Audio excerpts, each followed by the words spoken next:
Lalu selain diabaikan dan diblok nomor-nomor tersebut, simpan bukti-bukti chat atau kalau misalkan telepon bisa direkam.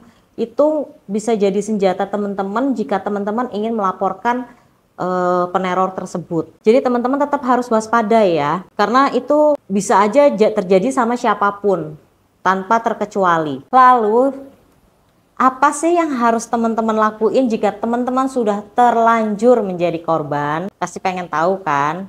Kita akan bahas mengenai ini di part 2. Jadi teman-teman tetap pantau terus channel YouTube kesayangan kita, Secret Financial, untuk lanjut di part kedua.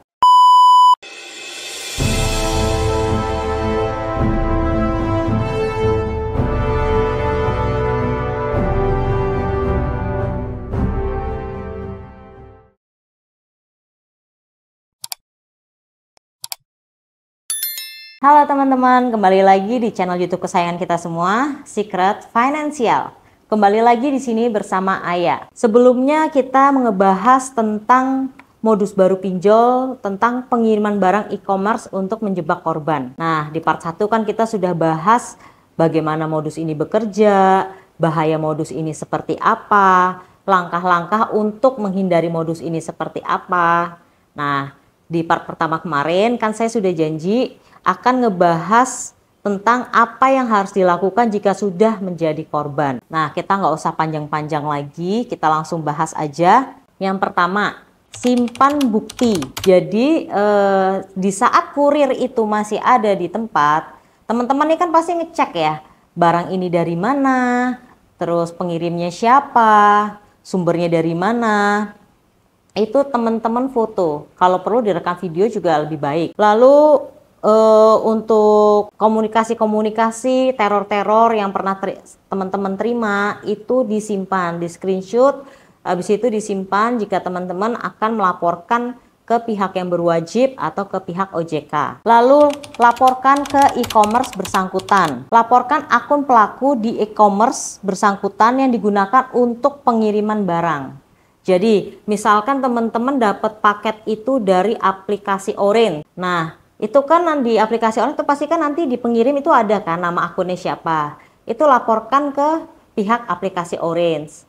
E-commerce sekarang ada banyak, jadi teman-teman mereka itu bisa ngirim dari berbagai macam aplikasi e-commerce. Jadi teman-teman tetap harus report ke akun, nge-report akun tersebut di aplikasi tersebut. Lalu teman-teman ajukan laporan ke otorisasi, laporkan ke kantor polisi terdekat dengan membawa bukti-bukti yang ada. Hubungi OJK untuk melaporkan pinjol ilegal. Lalu yang terakhir yang harus teman-teman lakuin adalah hentikan komunikasi dengan pelaku. Karena semakin teman-teman ngerespon, pelaku akan semakin menjadi-jadi, akan semakin teror terus, malah nanti teman-teman jadi stres, kepikiran, ketakutan, dan lain-lain. Jadi kalau misalkan dapat ancaman atau apa, langsung abaikan aja, diblokir. Jangan lupa di screenshot dulu, lalu abaikan. Jadi teman-teman nggak usah takut jika mendapatkan ancaman, intimidasi, dan lain-lain. Karena selama teman-teman nggak salah, nggak usah takut. Lalu kesimpulannya dari apa yang kita bahas di part 1, di part 2, itu adalah modus pengiriman barang e-commerce oleh pinjol adalah trik licik untuk menjebak teman-teman semua. Waspada, selalu waspada terhadap tawaran pinjaman dengan iming-iming yang terlalu manis untuk menjadi kenyataan. Jangan pernah memberikan data pribadi teman-teman kepada orang yang nggak dikenal. Untuk sekarang ini ya, memberikan data pribadi ke orang yang dikenal aja bisa disalahgunakan. Apalagi terhadap orang yang tidak dikenal. Jadi teman-teman juga harus pintar. Dan selalu periksa legalitas layanan pinjaman. Jadi teman-teman itu harus cek dulu ya untuk aplikasi-aplikasi pinjaman online itu apakah legal atau tidak legal. Karena yang legal aja masih banyak ditemukan kecurangan, apalagi yang tidak legal. Teman-teman harus selalu ingat, melindungi diri dari penipuan adalah langkah pertama untuk menjaga keamanan finansialmu.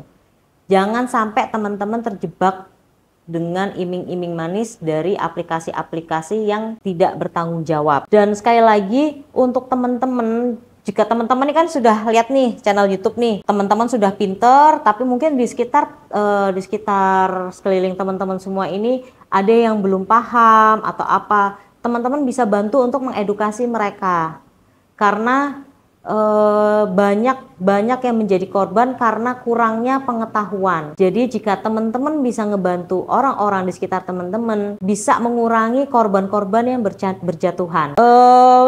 Cukup segini kita bahas tentang modus baru pinjol. Mungkin dari teman-teman semua ada yang pengen ditanyakan atau pengen ada yang dibahas, diulik lagi tentang pinjol atau tentang masalah keuangan lainnya atau masalah hukum lainnya, bisa langsung komen di kolom komentar.